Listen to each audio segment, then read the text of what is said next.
नमस्कार दोस्तों, मैं माही उपाध्याय आपके अपने चैनल स्टडी विद धैर्य माही में आपका बहुत बहुत स्वागत करती हूँ। दोस्तों, आज हम आपके लिए घटना चक्र पूर्वावलोकन के अंतर्गत भारतीय इतिहास की एक सीरीज लेके आए हैं, जिसके अंतर्गत हम सबसे पहले पढ़ेंगे आधुनिक भारतीय इतिहास।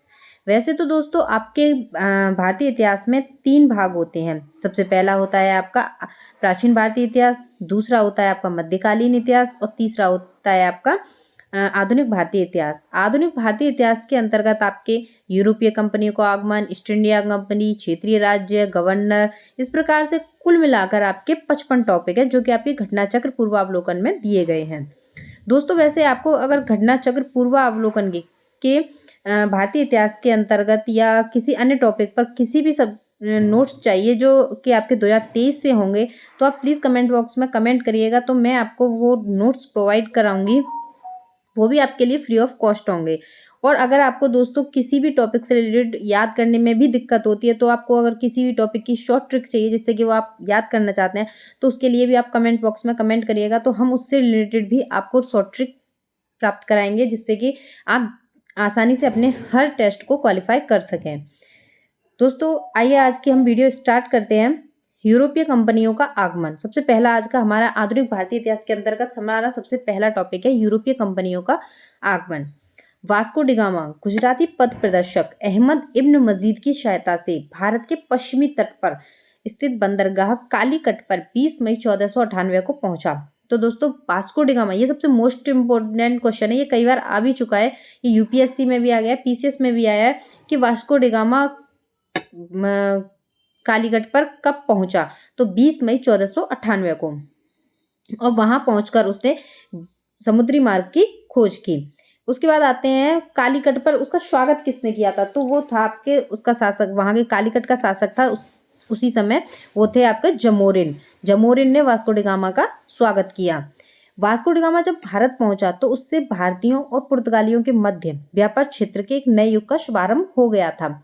वास्को डी गामा ने काली मिर्च के व्यापार से 60 गुना अधिक मुनाफा कमाया था, जिससे अन्य पुर्तगाली व्यापारी भी प्रोत्साहित हुए। उन्होंने भी कहा कि हम भी भारत जाके व्यापार करेंगे, जिसमें कि उसके बाद आपका 1498 1505 ईस्वी में फ्रांसिस्को दी अल्मीड़ा सबसे पहले आए। आपके फ्रांसिस्को दी अल्मीड़ा जो कि प्रथम पुर्तगाली वायसराय एवं गवर्नर बनकर आए थे। उन्होंने क्या किया, हिंद महासागर में व्यापारिक हितों को ध्यान में रखते हुए हिंद महासागर में अपना प्रभुत्व जमाने के लिए, क्योंकि समुद्री मार्ग की खोज वास्को डी गामा ने करी, तो पुर्तगाली जो थे वो हिंद महासागर के द्वारा ही आए थे। तो फ्रांसिस्को दी अल्मीड़ा ने क्या किया कि अपना हिंद महासागर में अपना प्रभुत्व स्थापित कर लिया और ब्लू वाटर पॉलिसी, नीला जल नीति का प्रतिपादन कर दिया था।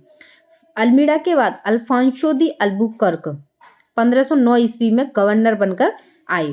उन्होंने 1510 ईस्वी में बीजापुर के शासक यूसुफ आदिल शाह से गोवा छीनकर अपने अधिकार में कर लिया था।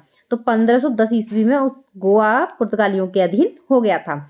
उसके बाद भारत में अगर आपसे क्वेश्चन पूछा जाए कि वास्तविक संस्थापक किसे माना जाता है भारत में पुर्तगाली शक्ति का, तो ऑप्शन आपके उसमें हो सकते हैं Vasco da Gama, Francisco de Almeida या अल्बुकर्क। तो आपके जो ऑप्शन सही होगा इनमें से सभी या इनमें से कोई नहीं, ऐसे करके हो सकता है। तो इसमें सबसे जो वास्तविक संस्थापक था वो था आपका अल्फांसो दी अल्बुकर्क, जो कि आपका 1509 ईस्वी में गवर्नर बनकर आया था। उसके बाद आते हैं अल्बुकर्क ने 1511 में दक्षिणी पूर्वी एशिया की महत्वपूर्ण मंडी मलक्का, 1511 में मंडी मलक्का, सबसे पहले 1510 में तो गोवा पर अधिकार के लिए कर लिया, फिर 1511 में मलक्का पर, और फिर 1515 में फारस की खाड़ी के मुहाने पर स्थित हरमुज पर अधिकार कर लिया था। फिर अल्बुकर्क के बाद प्रमुख गवर्नर तो और भी आए, लेकिन जो प्रमुख गवर्नर आया वो था नीनो डी कुन्हा, जो कि 1529 से 1538 तक रहा। उसने पुर्तगाली यात्री वास्को डी गामा ने भारत के मार्ग की मूलतः, सबसे पहले अगर आपसे ये क्वेश्चन आता है कि किसने कहाँ की खोज की, तो पुर्तगाली यात्री वास्को डी गामा ने भारत की खोज की। उसके बाद मूलतः इटली निवासी तथा स्पेन द्वारा, निवासी तो था इटली का लेकिन स्पेन से वित्त पोषित था, वो था आपका कोलंबस ने अमेरिका की खोज करी। फिर आते हैं ब्रिटेन के थे कैप्टन कुक, उन्होंने ऑस्ट्रेलिया की, तथा हॉलैंड के तस्मान ने वॉन डीन्सलैंड अर्थात वर्तमान तस्मानिया और न्यूजीलैंड की खोज की। दोस्तों, इन जितने भी यात्री हैं ये चारों, इनके देशों के नाम भी याद करना कि कौन सा यात्री किस देश का था, ये क्वेश्चंस भी पूछे जाते हैं। इन्होंने किस देश की खोज की और ये किस देश से थे, ये भी याद रखना क्योंकि ये क्वेश्चंस आते हैं। फिर आते हैं हम पुर्तगालियों के द्वारा भारत में प्रथम दुर्ग, या आप ये कह सकते हैं कि भारत में प्रथम यूरोपीय दुर्ग। क्वेश्चंस आपका कैसे भी आ सकता है, या तो भारत में प्रथम यूरोपीय दुर्ग या पुर्तगालियों का भारत में दुर्ग, इन दोनों ही क्वेश्चंस का आंसर एक ही है, वो है आपका अल्फांसो दी अल्बुकर्क, जो इस समय गवर्नर नहीं था। उसने 1503 में कोचीन में किया था। उसके बाद जो अज्जुदीप एवं कन्नानोर में पुर्तगाली दुर्गों का निर्माण किया। फ्रांसिस्को दी अल्मीडा द्वारा 1505 में, 1503 में कोचीन में तो अल्बुकर्क ने दुर्ग का निर्माण कराया। अज्जुदीप एवं कन्नानोर में पुर्तगाली दुर्गों का निर्माण फ्रांसिस्को दी अल्मीडा ने 1505 में किया। मध्यकाल में सर्वप्रथम भारत से व्यापार संबंध स्थापित करने वाले पुर्तगाली थे। भारत में यूरोपीय व्यापारिक कंपनियों के आगमन का क्रम अब हमारे यहाँ ये जानते हैं कि भारत में यूरोपीय कंपनियों का क्रम क्या है। तो सबसे पहले आए थे पुर्तगाली, उसके बाद आए थे डच, उसके बाद अंग्रेज, फिर डैन और फिर सबसे अंत में आए थे फ्रांसीसी। भारत में जो पुर्तगाली थे वो सबसे पहले आए थे, जो कि आए थे 1498 में वास्को डी गामा आया, और सबसे लास्ट में 1961 में वापस गए थे। तो 1961 में जो गोवा का पुर्तगाली गवर्नर कौन था, तो वो है आपके मैनुअल एंटोनियो वास्सालो ए सिल्वा।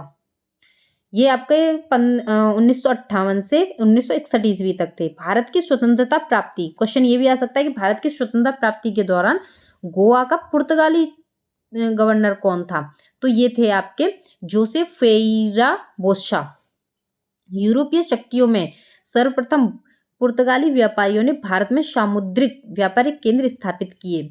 पुर्तगालियों ने 1503 में कोचीन में अपनी पहली फैक्ट्री स्थापित की, 1505 में कन्नूर में अपनी दूसरी फैक्ट्री स्थापित की। 1534 में पुर्तगालियों ने बंगाल के शासक गियासुद्दीन महमूद शाह से सतगांव और चटगांव में अपनी फैक्ट्रियां स्थापित करने की अनुमति प्राप्त कर ली थी। 1534 में बंगाल का शासक था गियासुद्दीन महमूद शाह, तो उनसे सतगांव और चटगांव में अपनी फैक्ट्री स्थापित करने की अनुमति प्राप्त कर ली थी। पुर्तगालियों द्वारा हुगली को बंगाल की खाड़ी में समुद्री लूटपाट के लिए अड्डे के रूप में इस्तेमाल किया जाता था। तो क्वेश्चन ये भी आता है कि पुर्तगालियों द्वारा बंगाल की खाड़ी में समुद्री लूटपाट के लिए अड्डे के रूप में कौन सी जगह इस्तेमाल होती थी, तो वो है आपकी हुगली।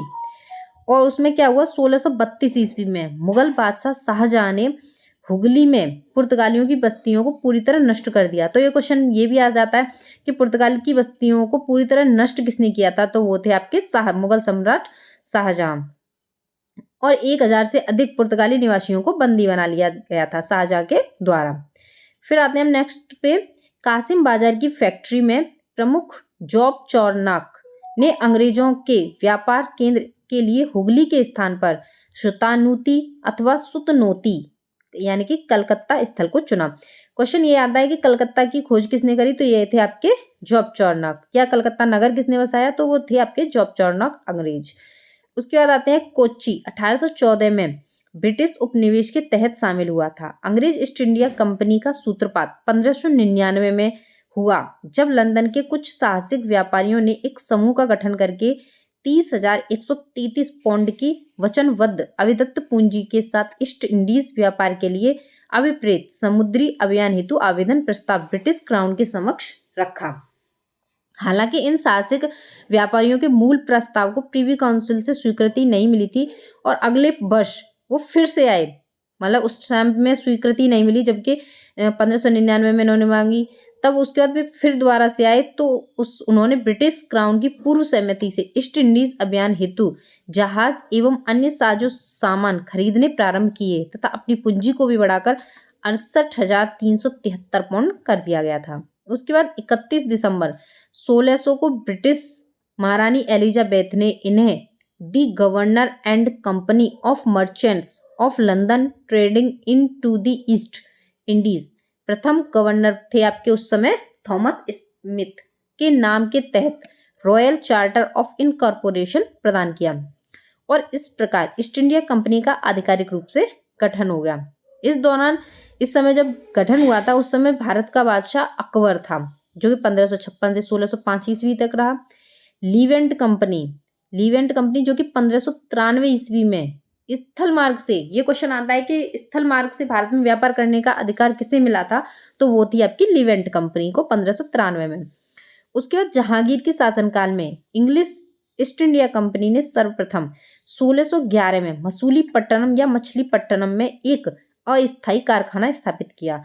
क्वेश्चन ये आता है कि ईस्ट इंडिया कंपनी ने पहला अपना अस्थायी कारखाना कहाँ स्थापित किया, तो ये था आपका मछलीपट्टनम में।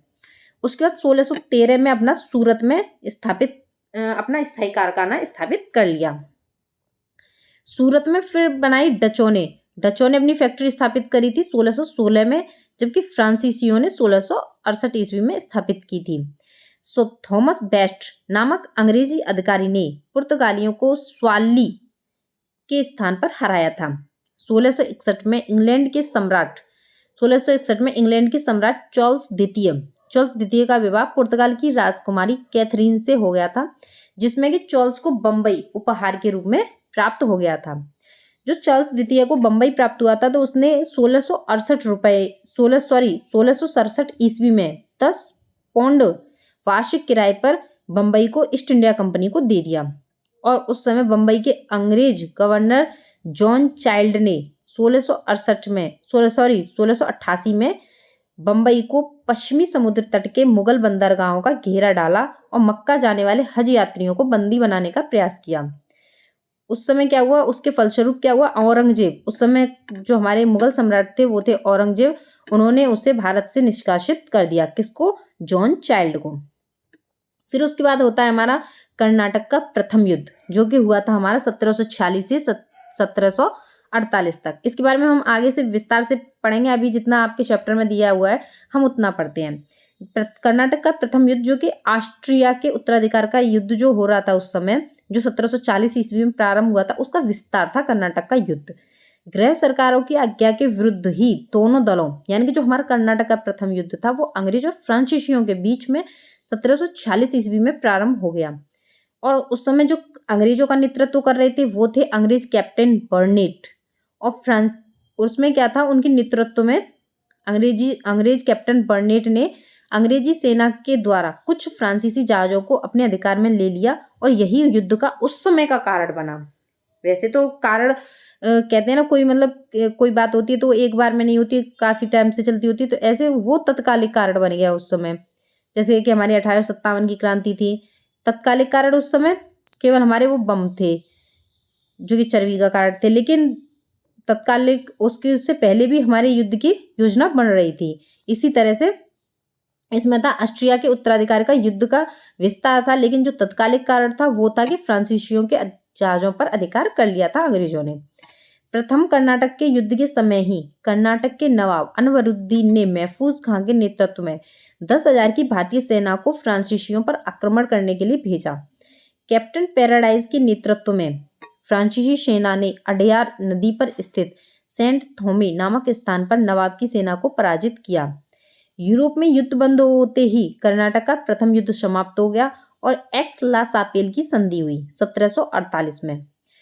दोस्तों, ये क्वेश्चन पूछा जाता है कर्नाटक का प्रथम युद्ध में जो अंत हुआ था वो कौन सी संधि हुई थी, तो वो ये थी आपकी एक्स ला सापेल की ये संधि 1748 में हुई। उसमें ऑस्ट्रिया के उत्तराधिकार का युद्ध समाप्त हो गया तथा मद्रास अंग्रेजों को मिल गया था कर्नाटक के प्रथम युद्ध में।